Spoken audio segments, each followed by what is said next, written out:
Hey, it's Alan Christian. Happy Friday and looking forward to a great Mother's Day weekend. Okay, I wanted to share the good and the bad and the ugly of what I've been seeing the last 6 weeks or so with the virus and COVID, and what I've been seeing you as realtors going through, what we're dealing with clients, and we'll share real world things that we're going through. So here's the good side of it. There are people actively right now looking for homes. There, most of the contracts, and we're actually as busy right now as we were last year, and more so with purchases. And when I call the listing agent on it and ask them, how did this go with your listing? The majority of what I'm hearing right now, it's extremely aggressive. They're listing the house, and the very first day it hits the market, they've got 8, 9, 10 families there in line to see the house staggered out. And granted, we're doing things different now, but they're still seeing the homes.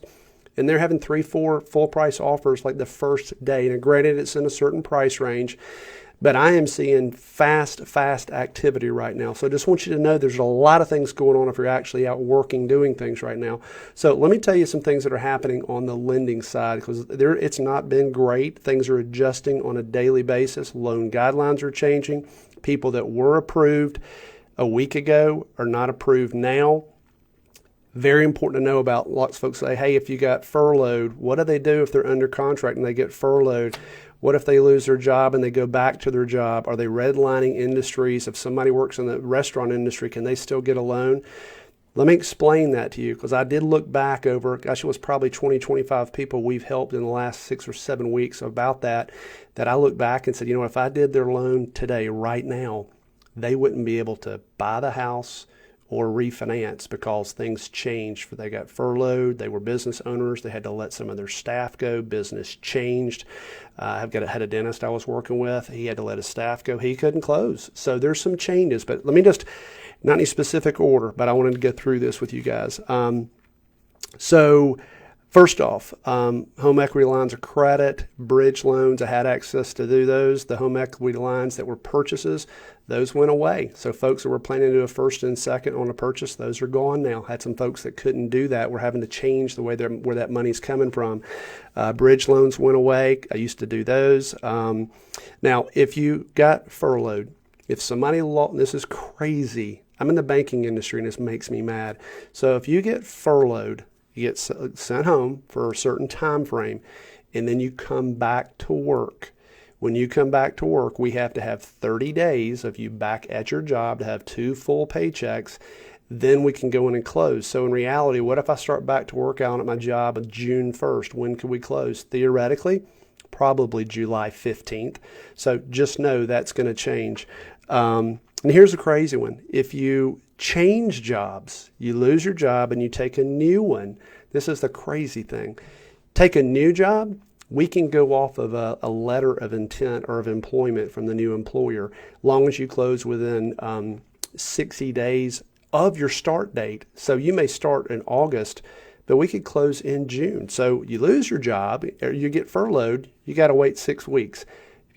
Get a new job, you can start right away. Actually, you don't even have to have started your job. We don't have to have a paycheck or anything. Kind of crazy. So that's a little bit different. For folks that are self-employed, and I've got a lot of friends that are self-employed. We go off of income off of last year's tax returns, but they still want to know that business is viable and still in operation. So right now they're asking, hey, provide receipts. Is your business still open? Is it still operational so that it's working? If your business is closed down and you've had to send your employees home, you're a restaurant and you're closed, you're a dentist and you're closed, everybody's gone, you can't do anything. If your business is closed down and then you're back up working again, then you're going to be okay. That's fine. But just know there's some major changes taking place right now. And some of those may have to have business receipts showing things are going through.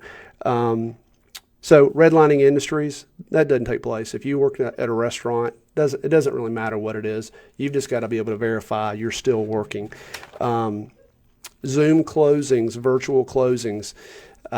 A lot of the lenders, I'm a broker, work with a lot of different banks. A lot of the lenders are no longer allowing Zoom closings. It's a case-by-case basis. So just know, even if it's not me doing the financing, if you get a current loan, these are things you've got to ask the other lender. Don't just assume a pre-qual letter to say, oh, they're fine. You know they're not worth the paper they're written on. They're garbage. You've got to get that lender on the phone and say, have you re-verified everything? Are they still working? I had somebody that got sent home. They were on a salary.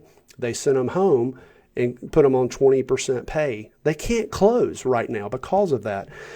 Credit score requirements have gone up for FHA. Amount for cash out refinances, they've dropped down the amount that you can actually pull out. So that's changed. It's gotten a little bit tighter. We have to still re-verify. We've always had to re-verify people have jobs, typically 10 days before closing. It's now moved to where 3 days before closing, we have to call to verify, do they still have a job? I mean, but understand, if it was your money, you'd want to know they're still working as well. So that's going on. Renovation loans went away. But once again, there's a lot of activity taking place. You've just got to be out showing property. But here's the thing, of all times, I've always told you, I don't want anybody in the car until the loan is 100% approved. You cannot take a pre-qual letter from somebody that you don't know and have a long-term relationship with, because I'm getting calls like every other day now. Well, hey, I was with somebody, they told me to call you and I didn't, and now I can't get a loan. And they didn't have a loan before, but they have to also have all this information updated, because if it was approval done 3 months ago, it's not the same thing today. Once again, if their credit scores changed, rates changed, anything, this is a vital time right now. So it's not bad news. There's still, once again, lots of business. And of all times, if you were sitting at home doing nothing and not working, when we come out of this, and we will come out of it, this is the time to be getting market share, to be reaching out to your clients, reaching out to your past database, your friends in the community, because when it comes back out, it's going to be gangbusters, and you need to be working doing that. So once again, there are a lot of changes taking place. If you've got any questions, don't hesitate to reach out and let me know. Don't assume the person that told you something really knows the answer. They may not for sure. Give me a phone call and let me know. Reach out to your folks. Stay busy. Stay active. We're going to come through all of this. And once again, there's tons of business out there. There's people that want to, and it's a great time to buy a home. Rates are phenomenal right now. So don't hesitate to reach out and let me know. Alan Christian, your friend, your neighbor. And do remember, we did open up throughout the Southeast, Georgia, Florida, Alabama, North Carolina, Tennessee, South Carolina. So if you have any folks moving outside, don't hesitate to reach out and let us know. Have an awesome day. Happy Mother's Day weekend. See you soon.